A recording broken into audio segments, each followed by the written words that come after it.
పెద్దలు, వేదిక పైన ఉన్నటువంటి అందరికీ, ఆసీనులైనటువంటి మిత్రులు, శ్రేయోభిలాషులందరికీ భారత కమ్యూనిస్ట్ పార్టీ సిపిఐ పక్షాన అభినందనలు, కృతజ్ఞతలు తెలియజేస్తాను. సోదరులారా, పెద్దలు అనేక విషయాలు చెప్పారు. ధర్మ పరిచయ కమిటీ ఆధ్వర్యంలో ఇక్కడ అల్మాస్పేట్లో ఉన్నటువంటి ఒక మదరసాకు రెగ్యులర్గా మేము ప్రతి సంవత్సరం 2 నెలలకు ఒకసారి సందర్శిస్తూ ఉంటాం. అట్లే ఆ ఎన్జిఓ ప్లాట్లో ఊరు బయట ఉన్నటువంటి అక్కడ కూడా చూశారు.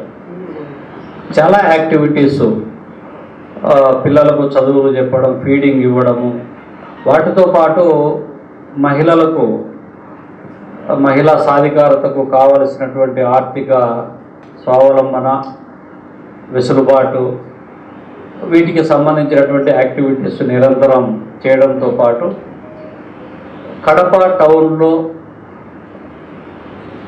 మతాల ఐక్యత కోసము ప్రభుత్వాలు అవలంబించినటువంటి ప్రజా వ్యతిరేక విధానాలపైన నిరంతరం ఏదో ఒక రూపంలో అందరినీ కలపడము, ఒక వేదికపైకి తీసుకురావడం అనేటువంటి దాన్ని ముందుగా ధర్మ పరిచయ కమిటీ వేదిక వారిని అభినందిస్తూ ఉన్నాం. ఇవాళ మామూలుగా అయితే మన కడపలో, మన రాష్ట్రంలో, మన దేశంలో అని చెప్పడానికి లేదు. ప్రపంచంలో జరుగుతున్నటువంటి పరిణామాలను మనం ఒకసారి చూసినప్పుడు పశ్చిమాసియా దేశాలలో రగిలిపోతూ ఉన్నాయి, యుద్ధము మేఘాలు కమ్ముకొని ఉన్నాయి. ఇరాన్ పైన యుద్ధం ప్రకటించింది అమెరికా. ఇరాన్ కూడా ఏమాత్రం తగ్గకుండా మిత్ర దేశాలైనటువంటి అరబ్ కంట్రీసే, పక్కన ఉన్నటువంటి కువైట్ కావచ్చు, దుబాయ్ కావచ్చు, ఖతర్ కావచ్చు, ఈ దేశాలపైన ఏది అమెరికా యుద్ధ స్థావరాలపైన యుద్ధం సాగిస్తూ ఉంది. దాని ప్రభావము కడపలో ఉన్నటువంటి మనపైన కూడా పడతా ఉంది. పడడానికి కారణం ఏమంటే మన వాళ్ళందరూ అక్కడ ఆ దేశాలలో ఉపాధి కోసం, జీవనం కోసం పోయినటువంటి వాళ్ళు. అక్కడేమో ఎక్కడో యుద్ధం జరుగుతుంటే మనం గమ్మం ఉండాలా అని అంటే ఉండలేము, దాన్ని ఖండించాలా. యుద్ధం వద్దు, యుద్ధం వల్ల మానవాళి మనుగడకు చాలా ప్రమాదకరం అని చెప్పి మనం పోరాటం చేస్తున్నాం. ఈడ ఇరాన్కు సపోర్ట్ చేసే వాళ్ళంతా ఈ దేశంలో ఉండాకండి, వీళ్ళందరినీ తరిమేయండి అని చెప్పే వాళ్ళు ఉన్నారు కొంతమంది. అట్ ద సేమ్ టైము ఇరాన్లో ఖమైనీని చంపిన తర్వాత ఆయన మృతికి రాజ్యం అంటాం మనం, భారత ప్రభుత్వము నివాళులు అర్పించింది. అర్పించినటువంటి ప్రభుత్వాన్ని ఏం చేయాలా అని క్వశ్చన్ రైజ్ అవుతుంది జనరల్గానే.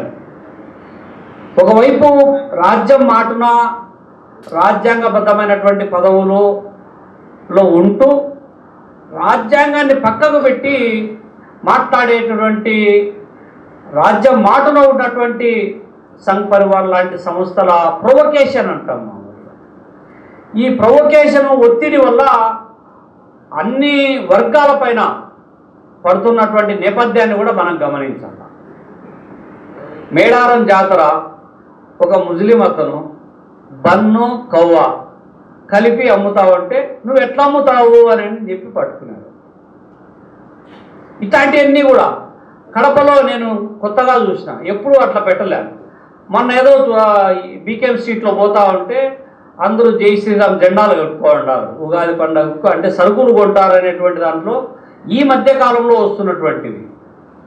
ఆ మార్వాడి స్టాల్స్ అన్నిటికీ కూడా జై శ్రీరాము, జై హనుమాను ఇట్లాంటి జెండాలు కట్టుకొని అంగళ్ళకు కూడా మేము హిందువులము అని ఐడెంటిటీ ద్వారా వ్యాపారం చేసుకునేటువంటి ఒక విధమైనటువంటి ఆలోచనను రేకెత్తించే పరిస్థితులు డామినేట్ చేస్తున్నటువంటి నేపథ్యంలో ఈ మానవ జాతినంతా ఐక్యం చేయడానికి ఎన్ని మార్గాలు ఉన్నాయో అన్ని మార్గాలు ఆలోచన చేయాల్సినటువంటి అవసరం ఎంతైనా ఉందని చెప్పి ఈ సందర్భంగా చెప్పదలుచుకున్నా.